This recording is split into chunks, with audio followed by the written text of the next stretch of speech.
अस्सलाम वालेकुम। Next article हमारा है scientific notation and prefixes. Scientific notation हम कहते हैं नंबर्स को स्टैंडर्ड फॉर्म में एक्सप्रेस करना, जो 10 की पावर क्या करते हैं, इम्प्लाई करते हैं। तो numbers are expressed in standard form which imply power of 10 is called scientific notation. अब क्वेश्चन ये है कि ये स्टैंडर्ड फॉर्म हमने लिखा है, तो ये स्टैंडर्ड फॉर्म होती क्या है। स्टैंडर्ड फॉर्म का मतलब ये है कि आपका डेसिमल या इशारिया है वो फर्स्ट नॉन जीरो डिजिट के बाद आपने प्लेस करना। हम लेफ्ट साइड पे पढ़ना शुरू करते हैं और देखते हैं जैसे ही पहला नॉन जीरो डिजिट आया उसके बाद इशारिया लगेगा।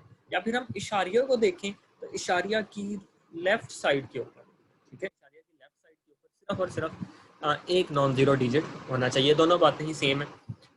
दूसरा फॉर एग्जांपल ये है 1234.65। अब देखिए इधर से हमने पढ़ना शुरू किया तो पहला नॉन जीरो डिजिट था 1, तो इशारिया लगना चाहिए था 1 के बाद। देखिए 1 के बाद इशारिया लगा दिया 1.23465 एक्सपोनेंट 3। और इस इशारिया की लेफ्ट साइड पे देखें तो सिर्फ एक ही नॉन जीरो है जो कि है 1। तो दोनों बातें ठीक है कि पहले नॉन जीरो डिजिट के बाद लगाएं या उस इशारिया को रेफरेंस मानते हुए हम कहें कि इशारिया की लेफ्ट साइड पे एक नॉन जीरो है। आप किसी को भी रेफरेंस ले सकते हैं। 0.00345। अब पहला नॉन जीरो 3 था तो इशारिया 3 के बाद होना चाहिए 3.45 एक्सपोनेंट माइनस 10। रूल क्या, जब भी हमने इशारिया को लेफ्ट से राइट साइड पे मूव करना है, जब भी हम लेफ्ट से राइट साइड पे मूव करते हैं इशारिया को, जो वैल्यू है पहले से इंक्रीज कर देती है। वैल्यू क्या कर देती है, पहले से इंक्रीज। तो जब भी वैल्यू पहले से बड़ी हो जाएगी आपके पास 10 की पावर नेगेटिवली इंक्रीज होगी, और अगर वैल्यू पहले से छोटी हो जाएगी तो 10 की पावर पॉजिटिवली इंक्रीज होगी। या इसको हम कहते हैं कि जब भी लेफ्ट से राइट डेसिमल मूव करेगा पावर ऑफ 10 इंक्रीज नेगेटिवली कितनी इंक्रीज करेगी, जितने भी डिजिट्स को आप दरमियान में छोड़ के आएगा। फॉर एग्जांपल यहाँ पे लेफ्ट से राइट मूव किया, 1 2 3 डिजिट्स को दरमियान में छोड़ा और 3 के बाद लगा दिया तो 10 रेज की पावर -3 लग गया। अगर राइट से लेफ्ट मूव करते हैं तो 10 की पावर फिर भी इंक्रीज होती है लेकिन पॉजिटिवली। देखिए राइट से लेफ्ट पे गए, यहाँ पे था और इशारिया हम इधर को लेके गए, तो कितने लेके गए, 1 2 3, 10 रेज की पावर क्या आया था, 3 आया था। प्रीफिक्सेस, प्रीफिक्सेस पहली चीज़ तो ये क्लियर कर लें कि प्रीफिक्सेस हमेशा सिस्टम इंटरनेशनल यूनिट्स के लिए इस्तेमाल होती हैं, ये किसी और सिस्टम ऑफ यूनिट्स का इस्तेमाल नहीं होती। तो ये हमारे पास लेटर्स या वर्ड्स होते हैं जो ऐसा यूनिट से पहले लगाए जाते हैं। इनकी सिग्निफिकेंस सबसे बड़ी ये है कि वैल्यूज रिड्यूस हो जाती हैं। अब मल्टीपल्स हम बोलते हैं पावर 10 अगर पॉजिटिव है, और सब मल्टीपल बोलते हैं 1 में मल्टीपल या पावर ऑफ 10 नेगेटिव है। ये आपके पास प्रीफिक्सेस है, ठीक है। आप लोगों ने इनको अच्छी तरह याद रखना है। 10 रेज की पावर 1 को डेका बोलते हैं, 10 रेज की पावर 2 को हेक्टो बोलते हैं, 10 रेज की पावर 3 को किलो बोलते हैं, 10 रेज की पावर 6 को मेगा बोलते हैं, 10 रेज की पावर 9 गीगा, 10 रेज की पावर 12 टेरा, 10 रेज की पावर 15 पेटा, 10 रेज की पावर 18 एक्सा, 10 रेज की पावर 21 जीटा और 10 रेज की पावर 24 जोटा। सेम 10 रेज की पावर -1, ये अब आपके पास सब मल्टीपल्स हैं। डेसी, 10 रेज की पावर -2 सेंटी, 10 रेज की पावर -3 मिली, 10 रेज की पावर -6 माइक्रो, 10 रेज की पावर -9 नैनो, 10 रेज की पावर -12 पाइको, 10 रेज की पावर -15 फेमटो, 10 रेज की पावर -18 एटो, 10 रेज की पावर -21 सेप्टो एंड 10 रेज की पावर -24 को हम बोलते हैं जॉक्टो। तो ये आप लोगों ने याद रखने। अब यहाँ से डिफरेंट टाइप के एमसीक्यूज हैं। डायरेक्ट आपसे पूछ सकता है, एक प्रीफिक्स को दूसरी में कन्वर्ट करना पूछ सकता है, 2 प्रीफिक्सेस की रेशो पूछ सकता है। तो आपसे कुछ भी एमसीक्यू यहाँ से पूछा जा सकता है। फॉर एग्जाम्पल आ गया 5000 ग्राम इंटू नैनोग्राम, तो आपने जिस भी के अंदर जाना है उससे ऑपोजिट पावर से मल्टीप्लाई कर दें। नैनो है तो नैनो हमें पता है 10 रेज की पावर -9 था, तो 5000 को 10 रेज की पावर +9 से मल्टीप्लाई करके नैनोग्राम लिखते हैं। देखिए उससे ऑपोजिट पावर से मल्टीप्लाई करके नैनोग्राम लिखते हैं। 60 इंटू मेगा सेकेंड, अब मेगा था 10 रेज की पावर 6, तो 60 को कन्वर्ट करने के लिए 10 रेज की पावर -6 से मल्टीप्लाई करेंगे, ये मेगा सेकेंड में कन्वर्ट हो गया।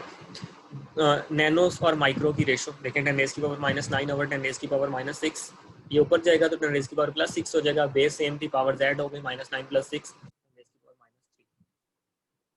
तो इस तरह के एमसीक्यूज आपसे पूछे जा सकते हैं। फोर्स किस सिस्टम में बेस यूनिट है, ब्रिटिश सिस्टम के अंदर एटम और न्यूक्लियस। न्यूक्लियस होता है 10 रेज की पावर -4 और एटम होता है 10 रेज की पावर -10। 10 रेज की पावर -10 बाय -4, 10 रेज की पावर +4।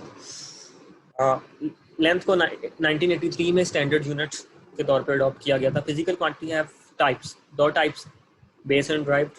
लाइट ईयर यूनिट होता है डिस्टेंस का, 1 लाइट ईयर 9.5 एक्सपोनेंट 12 किलोमीटर या 9.5 एक्सपोनेंट 15 मीटर, दोनों ही बेस्ट है। The unit of energy is, सारे ही एनर्जी के यूनिट है, हाफ 80 स्क्वायर। इसकी डायमेंशन देखें, हम सिर्फ उन क्वांटिटीज को ऐड कर सकते हैं या सब्ट्रैक्ट कर सकते हैं जिनकी डायमेंशन सेम होती है। तो ये सेकंड इक्वेशन से लिया गया, S = VIT + हाफ 80 स्क्वायर। तो जो S के यूनिट है वही VIT के यूनिट है और वो हाफ 80, तो S के यूनिट्स लेंथ के थे तो बेस्ट ऑप्शन लेंथ है। यूनिट ऑफ एक्शन, ये आपके पास आएगा newton metre, action actually work है तो वो newton metre. 1 horse power 746 watt होता है, 2 किलोमीटर स्क्वायर। अब हमने पढ़ा था जो पावर यूनिट की होगी वही इसकी भी होगी, तो किलो का भी स्क्वायर आएगा, तो किलो का स्क्वायर 3 की पावर 2 6, 2 10 रेज़ की power 6 metre. Quantities which are express by magnitude and phase, इनको फेजर्स बोलते हैं। बेस क्वांटिटी सबसे ज्यादा किसमें है सिस्टम इंटरनेशनल में? डिस्टेंस का यूनिट, ये सारे डिस्टेंस के यूनिट है। 1 स्लग होता है 14.6 kg के, ये information. Errors and uncertainty, error का मतलब होता है deviation from actual value, true value, accepted value, and uncertainty होती है feeling to have an error. और द अनसर्टेनिटी में अकर ड्यू टू, अब अनसर्टेनिटी की क्या रीजन हो सकती हैं? लिमिटेशन ऑफ इंस्ट्रूमेंट, आपके पास इंस्ट्रूमेंट की जो रेंज थी मेजरिंग वो और थी, और वो हर एक इंस्ट्रूमेंट के लिए एक फिक्स रेंज होती है। अब उस रेंज के बाहर हम कभी भी उस इंस्ट्रूमेंट से मेजर नहीं कर सकते, तो इसको हम बोलते हैं लिमिटेशन। जब हम उस रेंज से बाहर की बात करेंगे आपके पास अनसर्टेनिटी के चांसेस होते हैं। Then natural variations of object being measured, natural causes बोलते हैं कि जिस ऑब्जेक्ट को आप मेजर कर रहे हो उसमें टेम्परेचर, प्रेशर के डिफरेंस की वजह से उस ऑब्जेक्ट की जो फिजिकल चेंजेस आ जाती हैं, तो वो जो फिजिकल चेंजेस नेचुरल फिनोमेना की वजह से आ जाती हैं, जो नेचुरली आ जाती हैं, वो भी अनसर्टेनिटी कॉज करती है। आपके पास जो पर्सन है, जो काम करने वाला है, उसकी जो सेंसेस है, उसकी सुनने की, देखने की हिस्स या कोई और हिस्स, उसकी जो सेंस है उसमें इम्परफेक्शन है, तो इसकी वजह से भी अनसर्टेनिटी हो सकती है। एरर क्या होता है? एरर हम बोलते हैं the difference between actual true और एक्सेप्टेड व स्टैंडर्ड वैल्यू की measured experimental value, experimental value और आपके पास ट्रू वैल्यू, जिसको हम बोलते हैं कि मेरे पास कैलकुलेटेड वैल्यू है, थ्योरेटिकल वैल्यू है। एक्सपेरिमेंटल एंड थ्योरेटिकल वैल्यू का डिफरेंस एरर कहलाता है। एरर की जो काजेज होती हैं, ऑपरेटर्स आपका फॉल्टी का उसमें मसला था, पर्सन इनएक्सपीरियंस है या फिर इनएक्सपीरियंस नहीं है, वो लापरवाही दिखाता है, दोनों केसेस में एरर आएगा। आपका जो मेथड है काम करने का वो गैर मुनासिब है, इनअप्रोप्रिएट है, फिर भी फिजिक्स के अंदर अनसर्टेनिटी का हम हमेशा एरर के तौर पर। एरर की जो 2 टाइप्स हैं, random error and systematic error, main ये 2 टाइप्स हैं। रैंडम एरर के बारे में याद रखना है, ये आपको डिफरेंट वैल्यूज देता है सेम कंडीशंस के अंदर सेम क्वांटिटी की। फॉर एग्जांपल मैं किसी स्केल की मदद से लेंथ मेजर कर रहा हूँ किसी चीज़ की, और मैं वो डिफरेंट बार बार मेजर कर रहा हूँ, उसकी डिफरेंट वैल्यूज आ रही हैं, तो ये एक एरर, वेरिएबल एरर आएगा जिसकी कोई कॉजेज पता ही नहीं है, अननोन कॉजेज है, तो ऐसा एरर क्या कहलाता है? रैंडम एरर कहलाता है। तो ये gives different values under same conditions of quantity, ये वेरिएबल है, कैन बी रिड्यूस्ड। अब इसको रिड्यूस करना है तो हम कंकरेंट रीडिंग की तरफ जाते हैं, हम मल्टीपल रीडिंग्स लेते हैं, उनकी एवरेज वैल्यू या मीन वैल्यू फाइंड कर लेते हैं। अप्रोक्सीमेट वैल्यू जो हमारे पास आएगी फिर उसी को हम ट्रू कंसीडर करेंगे। चूंकि वेरिएबल है तो इसको प्रिडिक्ट नहीं किया जा सकता, और इसमें कंसिस्टेंसी भी नहीं होती, इनकंसिस्टेंट होता है, और ये अननोन कॉजेज की वजह से। जबकि सिस्टमैटिक एरर कांस्टेंट होता है, और एक क्वांटिटी जो किसी इंस्ट्रूमेंट से मेजर कर रहे हैं उसको इक्वली इन्फ्लुएंस करेगा। जब इक्वली उसमें इन्फ्लुएंस कर रहा है तो ये प्रिडिक्टेड भी है और ये कंसिस्टेंट भी होगा। तो ये सब डेफिनेट रूल या कॉजेज की वजह से होता है। मोस्टली जीरो एरर या पुअर कैलिब्रेशन, तो जीरो एरर को करने के लिए करेक्शन फैक्टर अप्लाई करते हैं, जीरो करेक्शन, और पुअर कैलिब्रेशन है तो हम इसको स्टैंडर्ड के साथ क्या करेंगे? कंपेयर करेंगे। तो इसके अंदर रैंडम एरर में करेक्शन फैक्टर अप्लाई नहीं हो सकता, सिस्टमैटिक एरर में करेक्शन फैक्टर अप्लाई हो सकता है। तो एमसीक्यूज में आपके पास जब भी एवरेज वैल्यूज की बात हो रही होगी हमेशा रैंडम एरर की बात हो रही होगी, सिस्टमैटिक एरर में हम एवरेज की तरफ नहीं जाते। और ऑलमोस्ट हर मेजरमेंट के अंदर रैंडम एरर लाजमी पाया जाता है।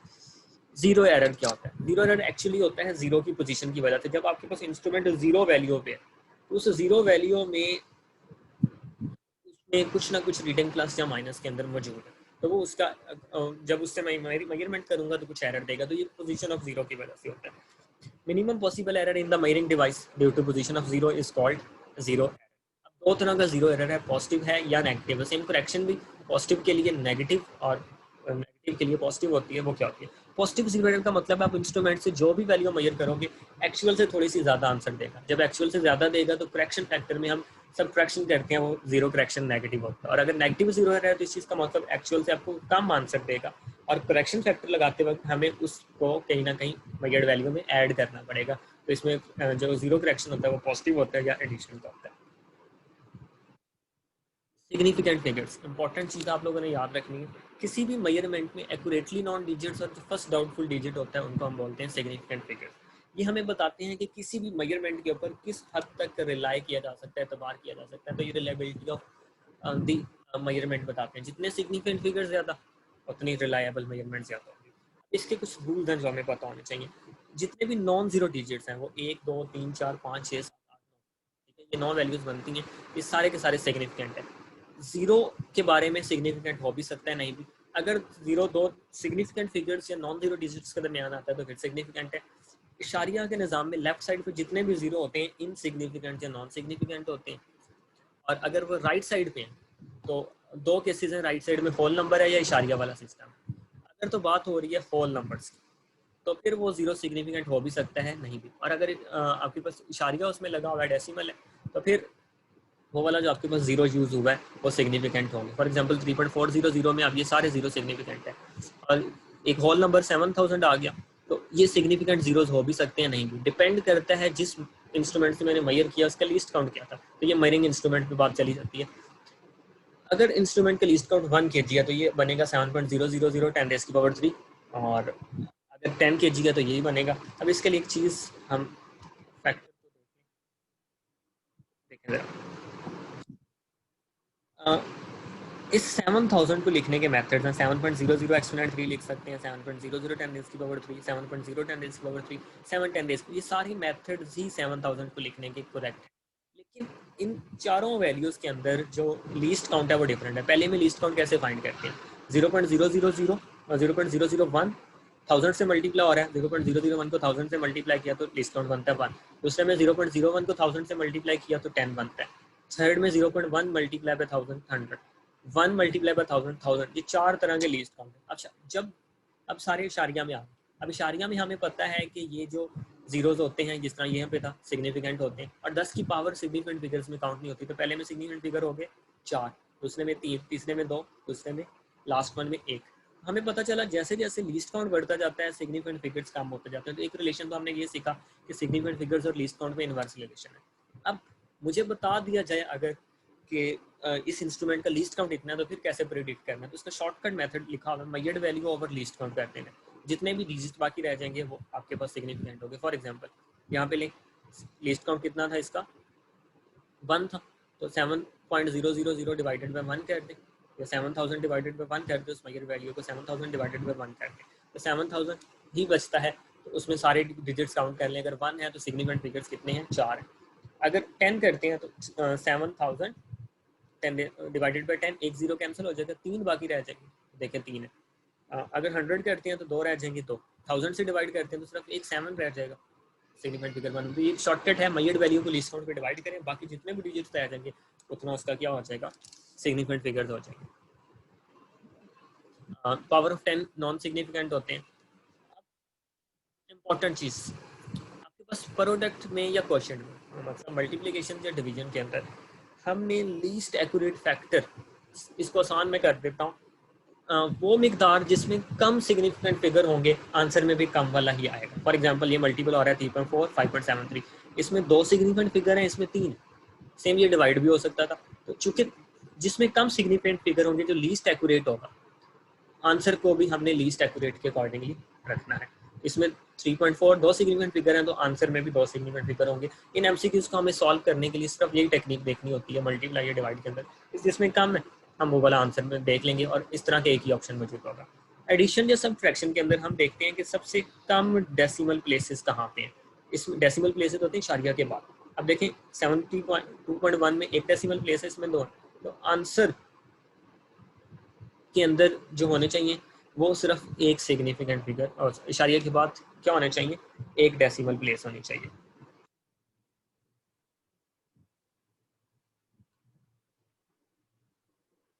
राउंडिंग ऑफ इम्पॉर्टेंट आर्टिकल है। अब हमने सिग्निफिकेंट फिगर्स तो पढ़ लिया, उससे हमने ये सीखना है कि हम राउंड ऑफ कहाँ तक करेंगे।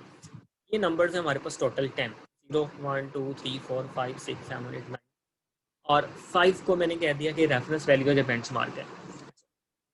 जब भी आपके पास नंबर जिसको हमने ड्रॉप करना है वो लेस देन 5 है, लेस देन 5 है, आपने ड्रॉप कर देना उस डिजिट को without any change. Second option है नंबर ग्रेटर देन 5। अब दो ऑप्शन है, लेस देन 5 ग्रेटर देन 5। 5 की बात नहीं हो रही, ग्रेटर देन 5 है तो आपने जब भी उसको ड्रॉप करना है उससे प्रीवियस डिजिट के अंदर +1 ऐड कर देना। 5 खुद अगर आ जाता है तो फिर दो ऑप्शन है, आपने check the digit left to the digit to be drop, या 5 को जब ड्रॉप करना है तो इस 5 से पिछला डिजिट इसके लेफ्ट साइड पे जो डिजिट है वो उसकी नेचर देखें क्या है। दो ऑप्शन होंगे, ऑड है, ऑड में नंबर होंगे 1 3 5 7 या 9, तो आपने उसके अंदर +1 ऐड कर देना। अगर वो इवन हो सकता है 0 2 4 6 या 8, तो आपने उसको वैसे ही ड्रॉप कर देना है, कुछ ऐड करने की जरूरत नहीं है। दोबारा देख लें, 5 से लेस है तो वैसे ही ड्रॉप कर देना है, 5 से ग्रेटर है तो +1 कर देना है डिस्प्ले में। अगर 5 खुद आ जाता है तो फिर देखेंगे प्रीवियस इवन है या ऑड है। अगर तो ऑड है तो +1 कर देंगे, इवन है तो कोई चेंज नहीं करेंगे। आई होप ये चीज़ आपको क्लियर होगी। और हमारा जो टेस्ट होगा इस चैप्टर का या इन टॉपिक्स का जो मेजरमेंट से रिलेटेड है, हम उसको कम्युलेटिव टेस्ट इंशाल्लाह बना लेंगे। अभी इस लेक्चर के लिए आपका टेस्ट नहीं होगा, हम जस्ट इस लेक्चर को